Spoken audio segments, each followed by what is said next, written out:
Welcome back to another episode of the Two Balls, One Basket podcast, a podcast of the Playbook Sports Network. Make sure to follow us on Twitter at PlaybookSN and to visit our website, playbooksn.com. As always, I'm your host, Jordan. I'm not introducing him because he's here for every Dolphins pod. Zak Sadik, let's go. Look at the fucking screen, Zach. 70-20. We're winning the Super Bowl. We're winning the Stanley Cup. We're winning the World Series. The Dolphins are doing it all. Forget the Marlins. Forget the Panthers. That's a lot of points, man. That's I a lot of know. points. That's a lot of points. That's the most points that there has been in the NFL in my lifetime. In fact, that's the most points that there's been in my parents' lifetime. That is the most points that there has been since the first Super Bowl was played. There has never been a team with 70 or more points. That's the most points. That's more points than the Dolphins scored in Ryan Fitzpatrick's first year combined. Like Pretty much. that game was just unbelievable. Like, That was I the watched it with most you. that was the most thoroughly entertaining, satisfying, stress-free game that there maybe has ever been for the Miami Dolphins. But the best in my memory, there was never any sort of concern that you're going to blow the lead. Every other drive, you have this big explosive play. It was just the most thoroughly enjoyable Dolphins experience that there can be. So if I told you 350 yards, you'd think like, oh, Tua played a good game, right? No, that was the running backs. The running back room that we had to address in free agency, the running back room that we had to address in the trade market. Yeah, that running back room. Raheem Mostert and Devon A-Chan, not A-Chain, for all you Chan. fake fans. Nobody clipped me from my other podcast where I said A-Chain.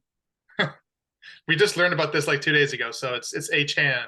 I know. I can't believe he waited this long to say something. Yeah. So we know what we're getting with Raheem Mostert. First of all, the dude has proven that he can play like this. He's been playing like this all season. But so let's talk a little bit about A-Chan.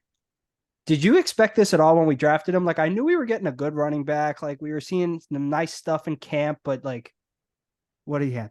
203 yards and 4 touchdowns. Did you expect that?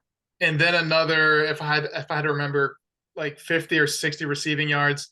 I mean, no, I didn't expect that. I think that obviously you kind of want to pump the brakes because there were those big explosive runs that he had in the second half where the Broncos obviously had already given up.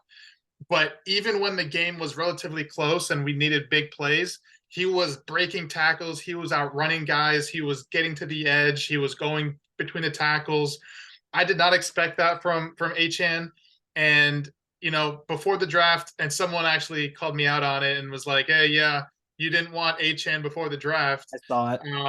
And I had to kind of eat my words there because I didn't expect him to be this sort of little bowling ball in the NFL that he kind of was at times in college, because obviously the players are bigger and faster in the NFL.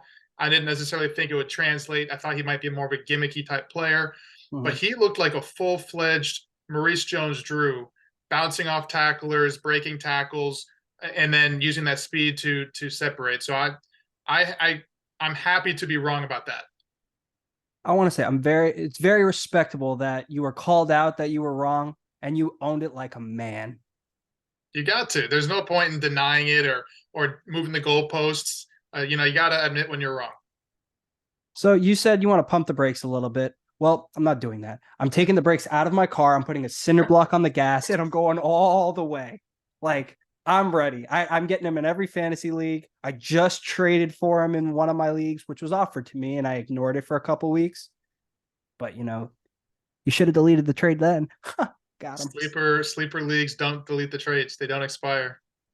But the run game looks good. So, and I want to know, do you think with the way he just played that when Jeff Wilson gets back from IR, like, is his spot safe or did he just pretty much lose it? Because I know McDaniel does that thing like you're not going to lose your position to injury, but like, would you blame him if he lost it?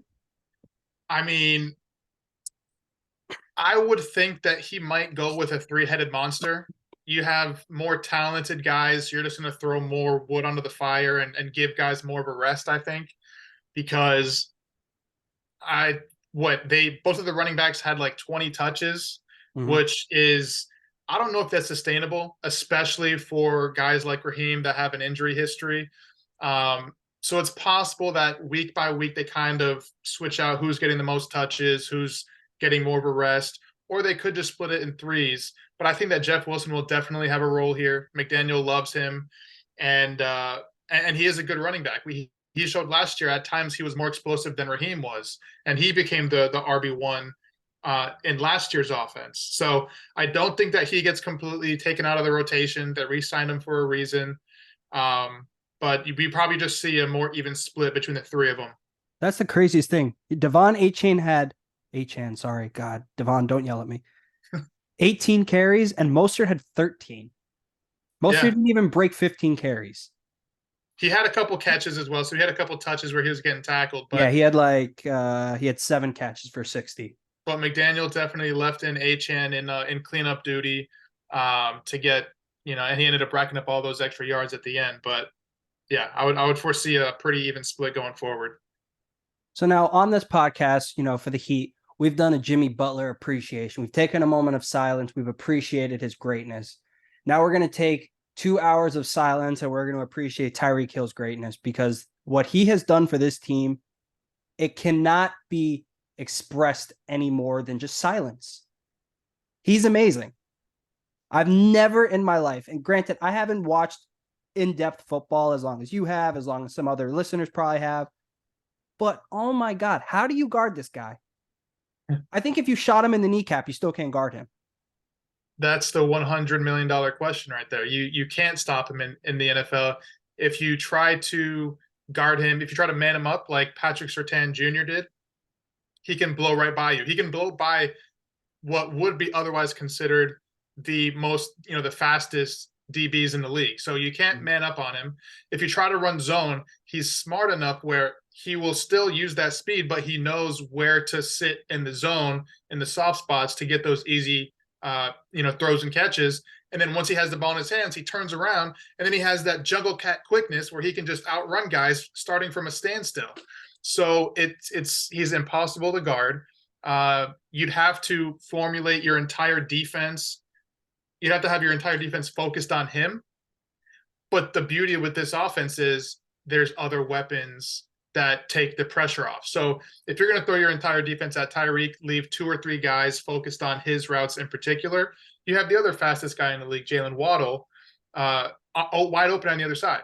Or you have the running backs coming out of the backfield. So there's no one way that you can guard this offense. And a lot of that has to do with bringing in Tyreek, which was an absolutely genius move by Chris Greer and Mike McDaniel last year. So now let's get into Tua. I have noticed a big difference in Tua's game. People are saying, oh, the Dolphins started 3-0 last year. They looked this good, and then it all fell apart. Now, that is true. But something about Tua this year, he just looks different, if that makes any sense. Like, he looks stronger. He looks more decisive. He looks comfortable. He's having fun. He's speaking back. Like, he's talking back when people talk about him. Like, it's like the concussions made him a psychopath. I love it. I think it's just him fighting back. He took all the lumps from the previous couple of years, and you know what? He has an attitude now. He has a swagger about him, and I'm here for it. If you're gonna take the hate, then the haters can take it too. So he's been much more confident this year. It's been fun to watch.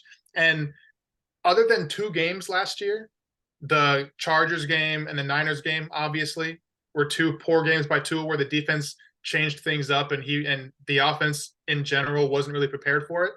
Other than those 2 games, Tua did not have any bad games last year. So sure, the team struggled. The team lost 5 in a row. The team had multiple losing streaks throughout the year. It wasn't with QB1 on the field.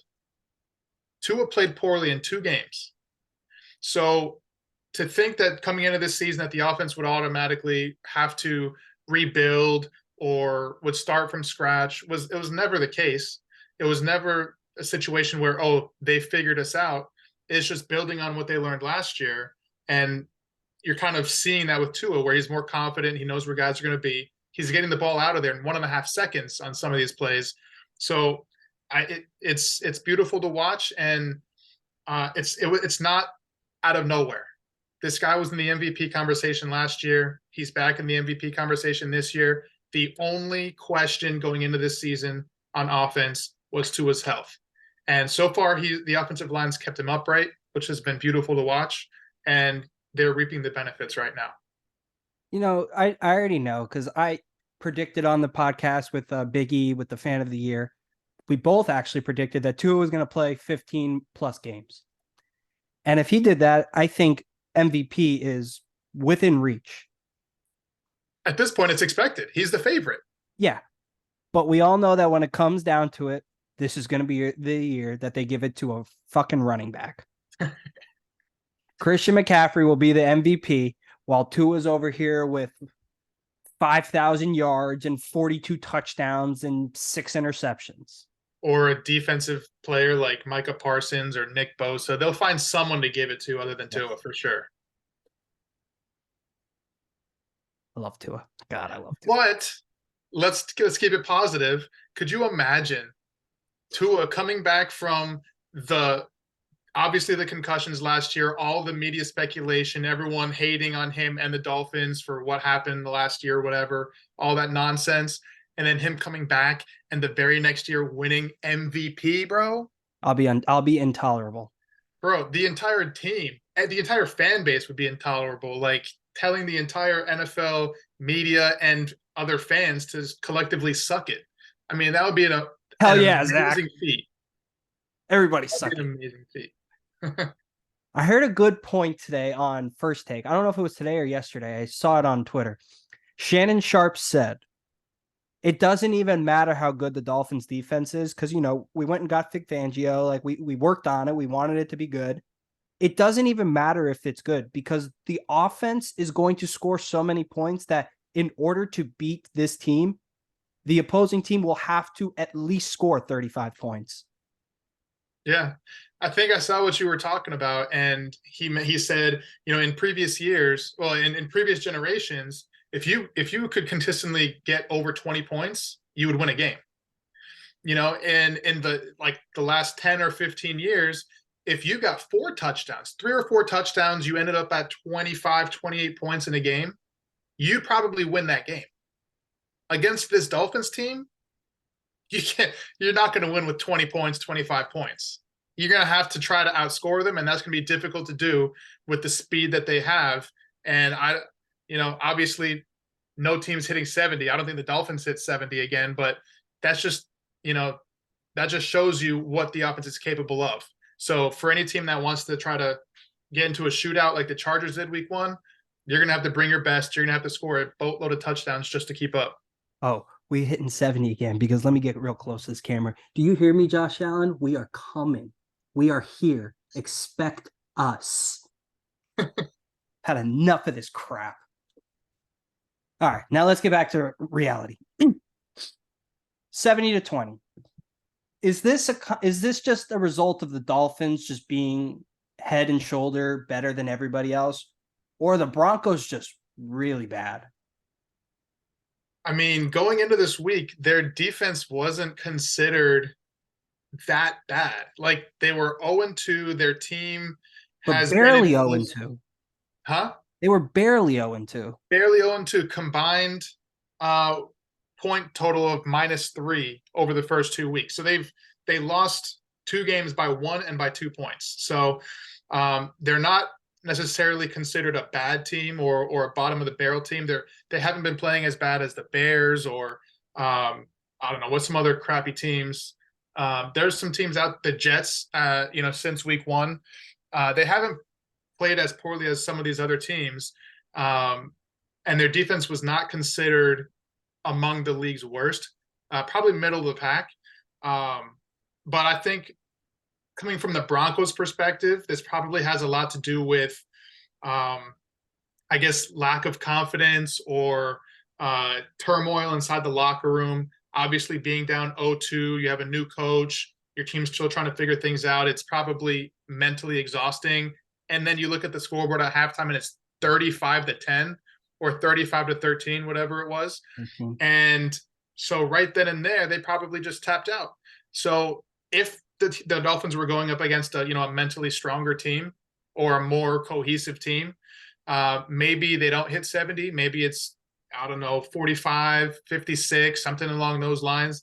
They were still putting up points, but those explosive plays in the third and fourth quarter where it seemed like the Broncos had given up, it's exactly that. They had given up, and it made those plays a lot easier to get. So they still would have blown them out, but at the end of the day, there's been similar situations in the past, good teams versus bad teams, high-powered offenses versus bad defenses, and no one's hit 70. So it's a little bit of both. It's a little bit of both. I want to talk about one more thing, and then we're going to look ahead into the Bills game because, showdown. Ooh, spicy matchup. Spicy matchup. But we don't have to really get into this because it'll actually carry over to the next topic. The offensive line, which was supposed to be our biggest question mark. We've talked about it, you and I, copious amounts of time on this podcast. What the hell? They're like good. There's holes for running backs. Tua has been sacked once. Doesn't even sound real coming out of my mouth. No. Once in 3 games, 1 sack. You mean once in the first half? No, once in 3 games. The guy that had 4 concussions has been sacked once. Amazing. 4, allegedly. Amazing. What do you think about it? I think that, first of all, I think building off of, our personal growth of admitting when you're wrong in the past, I think that the both of us probably owe Mike McDaniel and Chris Greer a little bit of an apology. Oh, they'll get more than that from me. I mean, we were trashing the O-line all offseason. I was banging the drum on Twitter saying, you saw what happened to Tua last year, and you're not going to do what you can to beef up that unit and make it better. I mean, the unit is playing elite. The individual pieces probably aren't elite, but the system lends itself to those guys playing above their level. You have Barry Jackson wrote a really good piece today, actually, about the O-line. And he talked about kind of where he placed, where McDaniel placed all the players. Robert Hunt has always been a good player, so, don't need to go in on him very much. But Isaiah Wynn, the starting left guard, he hasn't played guard in his entire NFL career. Not since college has he played guard. But McDaniel obviously observed in practices and apparently scouted him as a guard coming out of college, placed him back at that position, and the guy's among the league best as far as pass blocking and run blocking grades in the first 3 weeks. Connor Williams, he's had shitty snapping situations, but he's the #1 graded run blocking center in the NFL. Wow. So obviously the snaps have to get figured out, and those are turnovers waiting to happen. But he's part of the reason why there were those holes for the running backs last week. So, and then on top of that, the scheme is set up in such a way where Tua is quickly reading the defense and getting the ball out of there in under 2 seconds. I think his average time in the pocket before passing is like 2.1 seconds or something. It's ridiculously low. 2.14. It's ridiculously low. I think it's lowest or second lowest in the league. So he's stepping back, finding a spot to throw the ball, and getting rid of it. It's been very rare this year where he's sitting back in the pocket trying to figure things out or trying to escape rushers. He's consistently getting back there and getting rid of it. And that's good for both the offense because he's so good at reading defenses and getting the ball in the places where the weapons can actually do things with it. And it's also good for his health. So those 2 things combined have really elevated this offensive line. All right. So now let's get into the Bills.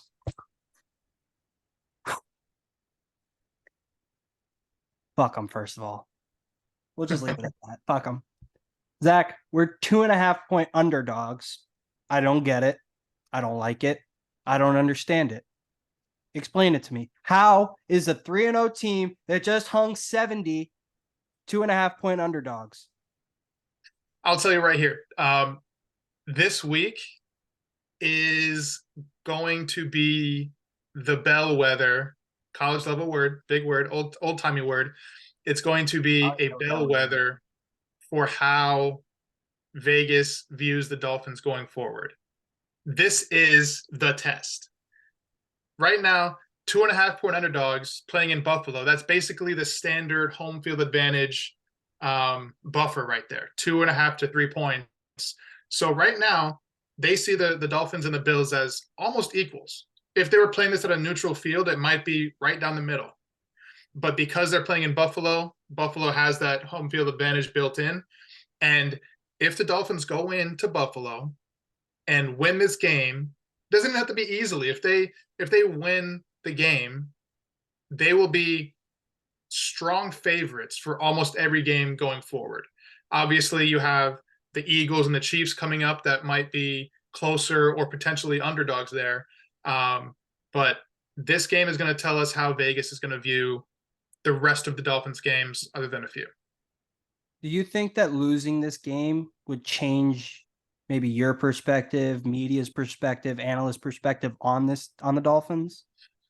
Only if they look bad. If they come out and they can't run the ball and the offensive line is falling over and Tua's getting hit, or we can't put together an offensive drive and we're punting 7 times, whatever the case is, that would make everyone be like, okay, relax, they're frauds. Obviously the national media would be like, okay, they're just joking.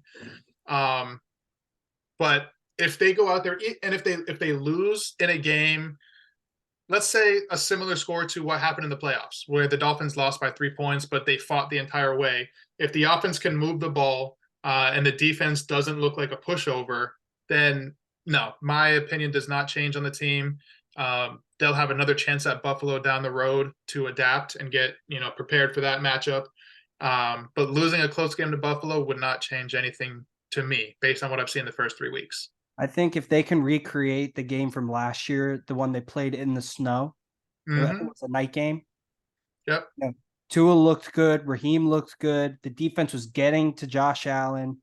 Like, I'm telling you, Josh Allen, he's probably terrified to see Christian Wilkins and Jalen Phillips coming at him, especially Christian Wilkins.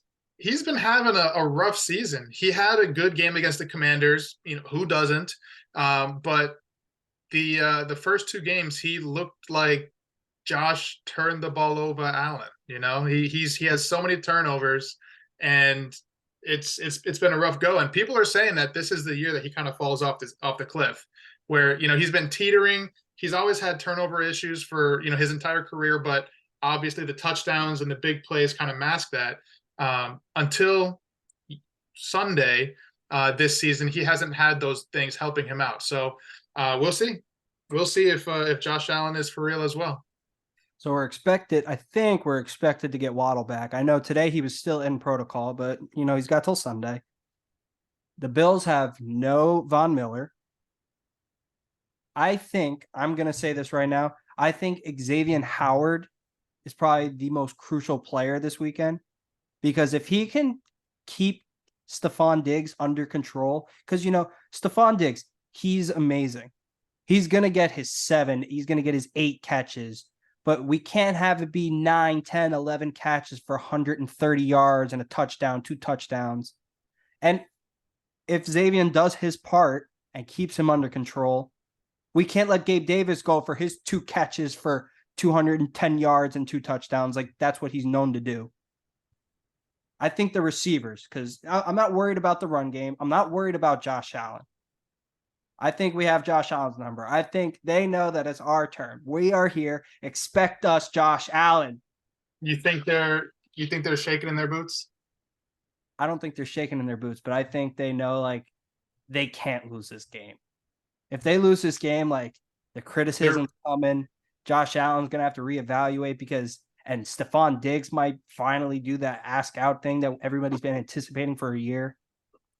Like, this is your test. Yeah, this it might be them passing the torch if they can't get it done, for sure. And I agree with you about Xavier Howard. He is probably the most important Dolphins player of the week. He did decently against Cortland Sutton, but when the plays got extended and Sutton was able to kind of maneuver on the broken plays, Xavier got burned twice and almost gave up 2 touchdowns. He gave up one, almost gave up a second.